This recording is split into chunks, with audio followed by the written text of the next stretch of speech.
বাজার একজন খাব্বাজ, শাবুন খাব্বাজ, যুবক রুটি বিক্রেতা।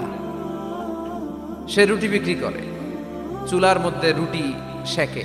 সে যে সালাম দিল, আসসালামু আলাইকুম, যুবক বলে ওয়ালাইকুম আসসালাম। আহমদ ইবনে হাম্বল বলে, যুবক আমার যাওয়ার জায়গা নেই, সফরে বেরিয়েছি, খুব শীতে কষ্ট পাচ্ছি, রাতে যদি তোমার এই চুলা থেকে একটু আগুন পোহাই কোনো সমস্যা? যুবক বলে, না না সমস্যা না, আহলান ওয়া সাহলান, কোষ আমতেন, আসেন আসেন, আপনি আগুন পোহাইলে আমার সমস্যা কি? সুবহানাল্লাহ পড়েন। আল্লাহ শুকরিয়া করে উনি বসলেন আর আগুন পোহাচ্ছেন, আর খেয়াল করলেন যুবক রুটি বানায় আর পরে আস্তাগফিরুল্লাহ, রুটির দলা বানায় পরে আস্তাগফিরুল্লাহ, খামির বানায় আর পরে আস্তাগফিরুল্লাহ, রুটি নিয়ে উনুনের ভিতরে চুলার ভিতরে সেকা দেয় আর পরে আস্তাগফিরুল্লাহ, দোকানদারের কাছে কেউ আসলেই সে রুটি দেয় আর পরে আস্তাগফিরুল্লাহ, ক্রেতার কাছ থেকে টাকা নিয়ে ক্যাশ বক্সে রাখে আর কি পড়ে, আবার রুটি বানানো শুরু করে আর কি পড়ে, খালি এইটাই পড়তেছে। ইমাম আহমদ ইবনে হাম্বল তো অবাক, কিরে এটা আবার কেমন যুবক, খালি আস্তাগফিরুল্লাহ। উনি প্রশ্ন করলেন, যুবক ঘটনা কি? আসার পর থেকেই তোমার দেখতেছি তুমি রুটি বানাও, রুটি বিক্রি করো আর পড়ো আস্তাগফিরুল্লাহ, মালাকা ইয়া শাবাব। যুবক বলে, আস্তাগফিরুল্লাহ আমার সবচেয়ে বেশি পছন্দের আমল, আমি সব সময় আঠার মতো ইস্তেগফারের সাথে লেগে থাকি আর সব সময় পড়তে থাকি আস্তাগফিরুল্লাহ, আর এর বদৌলতে আল্লাহ আমারে মুস্তাজাবুদ দাওয়া বানিয়ে দিয়েছে। আহমদ ইবনে হাম্বল তো অবাক, আনতা মুস্তাজাবুদ দাওয়া, তুমি মুস্তাজাবুদ দাওয়া রুটিওয়ালা? আমি এত বছর হাদিস পড়াই, আমিও তো মুস্তাজাবুদ দাওয়া না, আর তুমি রুটি বেচো বাজারে, তুমি মুস্তাজাবুদ দাওয়া, তুমি দোয়া করলে সব কবুল হয়ে যায়? যুবক বলে, না আনা মুস্তাজাবুদ দাওয়া, আমি আমার জীবনে যত দোয়া করেছি কবুল করে নিয়েছে কে? সব দোয়া কবুল করে নিয়েছে আল্লাহ, একটা দোয়া ছাড়া। কয়টা? আহমদ ইবনে হাম্বলের কৌতূহল, কিউরিয়াসিটি আরো বেড়ে গেল, কি সব দোয়া কবুল হয়েছে একটা দোয়া ছাড়া? মাযালিকা দোয়া ইয়া শাব, কি সেই দোয়া? যুবক এবার বলতে শুরু করলো, আমার জীবনে যে দোয়াটা আল্লাহ কবুল করে নাই সেটা হচ্ছে আমি আল্লাহর কাছে অনেক চেয়েছি, অনেক দোয়া করেছি, যে আল্লাহ শুনেছি এই জামানার সবচেয়ে বড় মুহাদ্দিস, তার নাম নাকি ইমাম আহমদ ইবনে হাম্বল, আল্লাহ তোমার কাছে আমার চাওয়া আমি যেন এই ইমাম আহমদ ইবনে হাম্বলের দেখে মরতে পারি, আমি যেন ইমাম আহমদ ইবনে হাম্বলের হাতে হাত রেখে মুসাফা করতে পারি আর তার কপালে একটা চুমু এঁকে দিতে পারি। আহমদ ইবনে হাম্বল আবেগপ্রবণ হয়ে গেলেন, চোখের পানি ছেড়ে দিলেন, বললেন, যুবক তোমার এই দোয়াটাও কবুল হয়ে গিয়েছে। আহমদ ইবনে হাম্বলের দেখা সাক্ষাৎ পাওয়ার জন্য আহমদ ইবনে হাম্বলের বাড়িতে তোমার যাওয়ার দরকার নাই, আহমদ ইবনে হাম্বল তোমার দরবারে ছুটে এসেছে। আনা আহমদ ইবনে হাম্বল মুহাদ্দিসুদ দাহর, আমি নিজেই আহমদ ইবনে হাম্বল। যুবক চোখের পানি ছেড়ে দেয়, আহমদ ইবনে হাম্বল চোখের পানি ছেড়ে দেয়। যুবক চিৎকার মেরে ইমাম আহমদ ইবনে হাম্বলকে জড়িয়ে ধরে, হাতে হাত রেখে মুসাফা করে, কপালের মধ্যে চুমু খায় আর আল্লাহর শুকরিয়া করে বলে, ও ইমাম, আসলে এই দোয়াটাও আল্লাহ আজকে কবুল করে নিল। বিশ্বাস হয় সবসময় ইস্তেগফার করলে আপনার দোয়াগুলোর এইভাবে কবুল করে নিবে কে? এই পাঁচটা জিনিস পাবেন সবসময় যদি ইস্তেগফারের সাথে লেগে থাকেন। রাজি আছেন তো? এজন্য বিশ্বনবী সব সময় নামাজে সালাম ফিরানোর পরে পড়তেন আস্তাগফিরুল্লাহ। কি পড়তেন? 3 বার পড়তেন আস্তাগফিরুল্লাহ, আস্তাগফিরুল্লাহ, আস্তাগফিরুল্লাহ। পড়তে রাজি আছেন? ইস্তেগফারের অনেকগুলো আলফাজ আছে, সবচেয়ে ছোট ইস্তেগফার হচ্ছে এটা, আস্তাগফিরুল্লাহ, আস্তাগফিরুল্লাহ। আরো আছে, আস্তাগফিরুল্লাহ আল্লাযী লা ইলাহা ইল্লা হুয়াল হাইয়ুল কাইয়্যুম ওয়া আতুবু ইলাইহি। বিশ্বনবী বলেন, এই ইস্তেগফারটা যদি কেউ পড়ে, আত-তাওয়াল্লি মিন ইয়াউমিজ যাহাফ, যুদ্ধের ময়দান থেকে পালিয়ে আসা কবিরা গুনাহ। কি গুনাহ? কাফেরদের সাথে যুদ্ধ, আমি তাগড়া যুবক, তলোয়ার নিয়ে নেমেছি, আমার দেহের এক ফোঁটা রক্ত থাকা পর্যন্ত আমি যুদ্ধ চালিয়ে যাব, আমি ফিরে আসতে পারবো না, আইনটা কার? ফিরে আসলে কবিরা গুনাহ। বিশ্বনবী বলেন, যুদ্ধের ময়দান থেকে ফিরে এসেছে এরকম কবিরা গুনাহ অবলম্বনকারীও যদি আস্তাগফিরুল্লাহ আল্লাযী লা ইলাহা ইল্লা হুয়াল হাইয়ুল কাইয়্যুম ওয়া আতুবু ইলাইহি পড়ে, ওই কবিরা গুনাহকারীকেও ক্ষমা করে দিবে কে? পড়তে রাজি আছেন তো?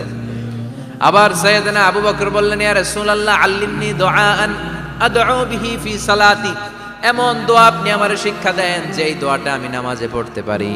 বিশ্বনবী বললেন, পড়ো, আল্লাহুম্মা ইন্নী যালামতু নাফসি যুলমান কাসীরান ওয়া লা ইয়াগফিরুয যুনুবা ইল্লা আনতা ফাগফিরলি মাগফিরাতাম মিন ইনদিক ইন্নাকা আনতাল গফুরুর রহিম। সুবহানাল্লাহ পড়েন।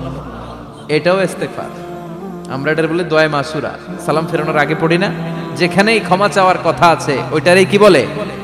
ইস্তেগফার। আল্লাহুম্মা ইন্নী যালামতু নাফসি, আল্লাহ জুলুম করেছি, জুলমান কাসীরা, অনেক জুলুম। ওয়ালা ইয়াগফিরুয যুনুবা ইল্লা আনতা, তুমি ছাড়া এই গুনাহ ক্ষমা করার তো কেউ নাই। ফাগফিরলি মাগফিরাতাম মিন ইনদিক, তোমার দয়ায় আমারে ক্ষমা করে দাও। ইন্নাকা আনতাল গফুরুর রহিম, তুমি হলা ক্ষমাশীল। ঠিক কি না? এটাও ইস্তেগফার, এটাও পড়বেন। আরে সব ইস্তেগফারের শ্রেষ্ঠ ইস্তেগফারের নাম সাইয়্যিদুল ইস্তেগফার। যত ইস্তেগফার হতে পারে এর মধ্যে সবচেয়ে শ্রেষ্ঠতম ইস্তেগফার নাম কি? কথা কন। বুখারীর বর্ণনা, শাদ্দাদ ইবনে আউস রাদিয়াল্লাহু তাআলা আনহু বর্ণনা করেন, এই সাইয়্যিদুল ইস্তেগফার দিনের বেলা যে পড়বে ওই দিনে মারা গেলে সে জান্নাতি। এই সাইয়্যিদুল ইস্তেগফার রাতের বেলা যে পড়বে ওই রাতে যদি ইন্তেকাল হয় ওই লোকটা জান্নাতি। মুখস্থ আছে না? কার কার মুখস্থ হাত তুলেন। মাশাআল্লাহ, তাবারাকাল্লাহ, মাশাআল্লাহ, মাশাআল্লাহ। আর যাদের নাই তাদের হোমওয়ার্ক, তাদের আল্লাহুম্মা আনতা রাব্বি লা ইলাহা ইল্লা আনতা খালাকতানি ওয়া আনা আবদুক ওয়া আনা আলা আহদিকা ওয়া ওয়া'দিকা মাস্তাতা'তু আউযু বিকা মিন শাররি মা সানা'তু আবু'ু লাকা বিনি'মাতিকা আলাইয়া ওয়া আবু'ু লাকা বিযামবি ফাগফিরলি ফাইন্নাহু লা ইয়াগফিরুয যুনুবা ইল্লা আনতা। সুবহানাল্লাহ পড়েন। আজকে রাতে পড়ছেন, মারা গেলে জান্নাতি। চিল্লায় পড়েন আল্লাহু আকবার। এজন্য বিশ্বনবী বলেন, আমার আগের গুনাহ মাফ, পরের গুনাহ মাফ, তারপরেও প্রতিদিন আমি 70 বার তওবা ইস্তেগফার পড়ি। আজকে থেকে পড়তে রাজি আছেন তো? বেশি বেশি ইস্তেগফার পড়া যাবে না? একটু প্রাণ খুলে দিল খুলে আওয়াজ করে পড়েন তো আস্তাগফিরুল্লাহ। আর জোরে পড়েন আস্তাগফিরুল্লাহ। আবার সবাই পড়েন আস্তাগফিরুল্লাহ। সব সময় তওবা ইস্তেগফার যারা পড়ে তাদেরকে পছন্দ করে কে? সব সময় জিকির করে করে জিহ্বাটারে যারা ভিজিয়ে রাখে তাদেরকেও পছন্দ করে কে? আল্লাহ বলেন, ওয়াজকুর রাব্বাকা ফি নাফসিকা তাদাররুআন ওয়া খীফাতান ওয়া দুনাল জাহরি মিনাল কওলি বিল গুদুবি ওয়াল আসাল ওয়া লা তাকুম মিনাল গাফিলিন। সুবহানাল্লাহ পড়ে। আল্লাহ বলেন, ওয়াজকুর রাব্বাকা ফি নাফসিক, আল্লাহরে মনে মনে ডাকো। তাদাররুআন ওয়া খীফা, আল্লাহর জিকির করতে আল্লাহ বলেছেন ফি নাফসিক। বুঝতেছেন না অর্থ? ফি নাফসিকা, মনে মনে আল্লাহর জিকিরটা করো। তাদাররুআন ওয়া খীফা, তাদাররুআ মানে বিনয়ের সাথে, with full of humility, submission and humbleness. বিনয়ের সাথে আল্লাহর ডাকো। ওয়া খীফা, গোপনে গোপনে ডাকো। দুনাল জাহারি মিনাল কওল, চিৎকার চেঁচামেচি করে ডেকো না। কার কথা? আওয়াজ করে জিকির করো না। এই যে আমরা মাহফিলে লা ইলাহা ইল্লাল্লাহ জিকির করে, এটা তালিম। উদ্দেশ্য কি? তালিমের জন্য আওয়াজ করে জিকির জায়েজ আছে, কিন্তু ব্যক্তিগত জিকিরের যে ইবাদতটা এটা আস্তে আস্তে হইতে হবে, এটা ভদ্রভাবে হতে হবে, চিল্লাচিল্লি করে নয়। আবার তালিমের জিকির ওইটাও ভদ্রভাবে। ইন্নাল্লাহা জামিল ইউহিব্বুল জামাল, আমার আল্লাহ সুন্দর, আমার আল্লাহর জিকিরের মধ্যেও সৌন্দর্য আছে না নাই? কিন্তু এদেশে জিকিরের ভেতরে লাফালাফি আছে না নাই? বেশি না কম? কি বসেন বসেন, হ্যাঁ বসে যান তো, অনেক ধরনের আছে জিকির। হ্যাঁ বসেন বসেন, বসে যান। হ্যাঁ হাইবার আলী, এটা কি আবার জালালি? তো এই যে ইন্নাল্লাহা জামিল ইউহিব্বুল জামাল, আমার আল্লাহ সুন্দর, আমার আল্লাহর জিকিরের মধ্যেও সৌন্দর্য আছে না নাই? তালিমের উদ্দেশ্যে সবাই মিলে জিকির করা যায়, কিন্তু চিল্লাফাল্লা করা যাবে না, লাফালাফি করা যাবে না, মাথা ডানে বায়ে ঝোলানো যাবে না। ঠিক কি না? কিন্তু লাফালাফির জিকির আছে না নাই? লাফাইতে লাফাইতে, হ্যাঁ গাছের আগায় বাঁশের আগায়। আবার যিনি জিকির পরিচালনা করে ওনার কান্দে যাই ওঠে, আছে না নাই? বিশ্বনবী সাহাবীদের নিয়ে জিকির করছেন, সাহাবারা লাফাতে লাফাতে খেজুর গাছের আগায়। হাদিসে আছে না এটা? বিশ্বনবী সাহাবাদেরকে নিয়ে জিকির করছেন, লাফাতে লাফাতে আবু বকর বিশ্বনবীর কান্দের উপরে। আছে, হাদিসে আছে। এটা জিকির নয়। কি সুন্দর দেখেন, ইসলাম বোঝা কত সহজ। ওয়াজকুর রাব্বাকা ফি নাফসিকা তাদাররুআ ওয়া খীফা, গোপনে জিকির করো, ভদ্রতার সাথে বিনয়ের সাথে জিকির করো। ওয়ালা তাকুম মিনাল গাফিলিন, দুনাল জাহারি মিনাল কওল, চিৎকার চেঁচামেচি করে জিকির করো না। যারা চিকফাল দিয়ে হই হই হই হই করে, আছে না? হই হই হই হই হই হইয়ের ভিতরে আল্লাহর নাম আছে?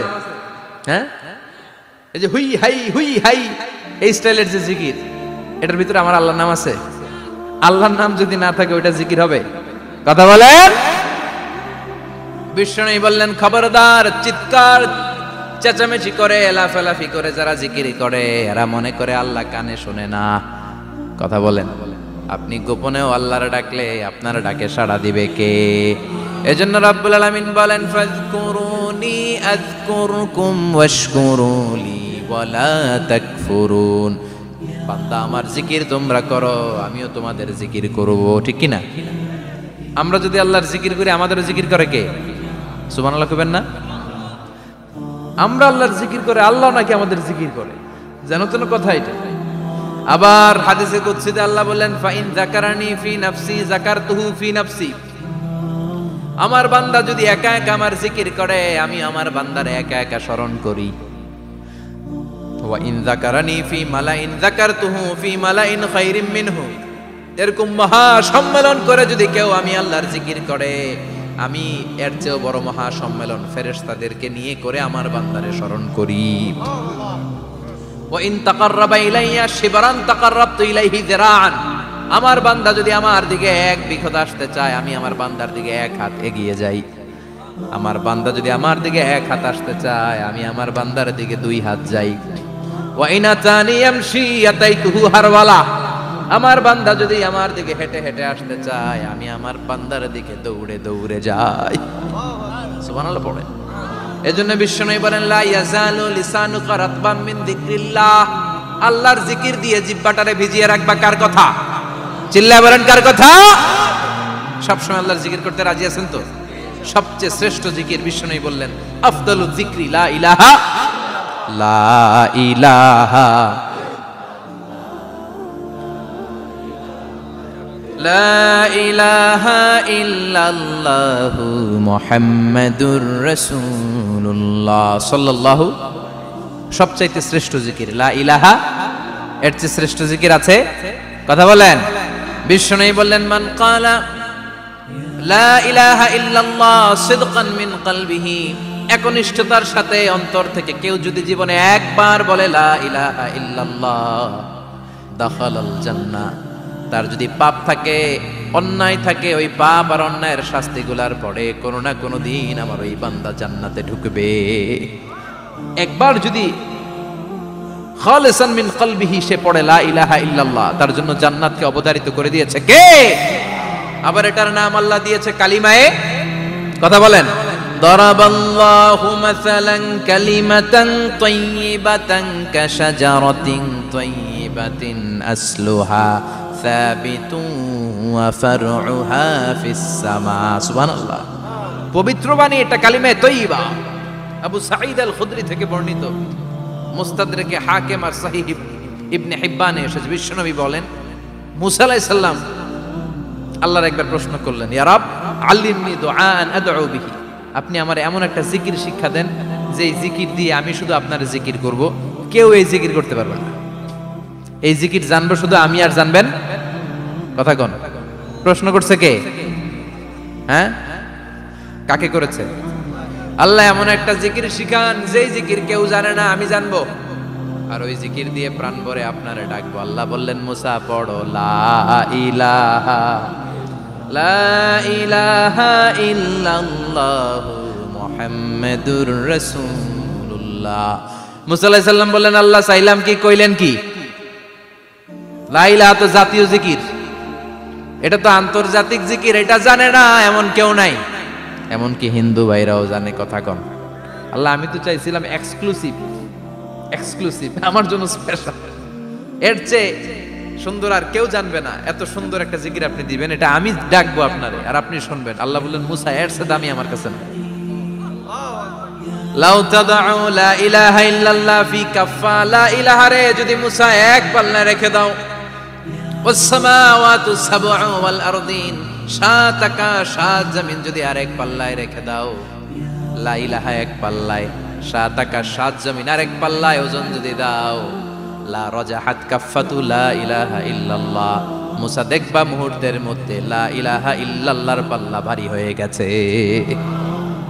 সাত আকাশ সাত জমিন এক পাল্লায়, শুধু লা ইলাহা ইল্লাল্লাহর এক পাল্লায়, মুহূর্তে লা ইলাহার পাল্লাটারে ভারী করে দিবে কে? এটা বিপ্লবী বাণী। আমরা এটার ভিক্ষার মধ্যে লাগাইছি। এখন ভিক্ষা করার সময় লা ইলাহা আছে না নাই? একটা টাকা দিয়া যান, আমি গরিব ইনসান আর সমান, একটা টাকা দিয়া যান, আমি গরিব ইনসান, আছে না নাই? জুমার নামাজের সময় ভিক্ষা করে, একটা টাকা দিয়া যান, আর লা ইলাহার জিকির লগে আছে না নাই? এটা আমরা ভিক্ষার জিকির বানাইছি। এটা তো বিপ্লবী বাণী। এই বাণীর পক্ষে যারা, তারা ন্যায় আর সত্যের পক্ষে চিল্লায় বলেন ঠিক কিনা? এই বাণীতে যারা বিশ্বাস করে তারা এক আল্লাহর সামনে মাথা নত করে দেয়।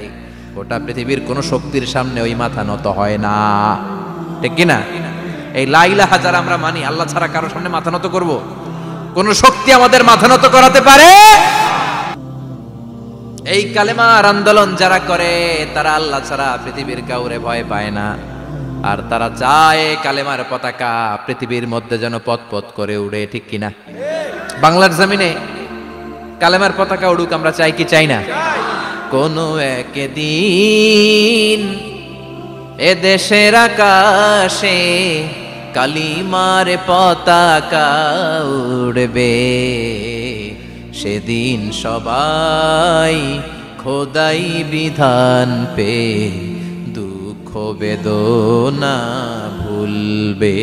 কোন একদিন এ দেশের আকাশে কালিমার পতাকা উড়বে, সেদিন সবাই খোদাই বিধান পে দুঃখ বেদনা ভুলবে। চিৎকার করে বলেন ঠিক কিনা?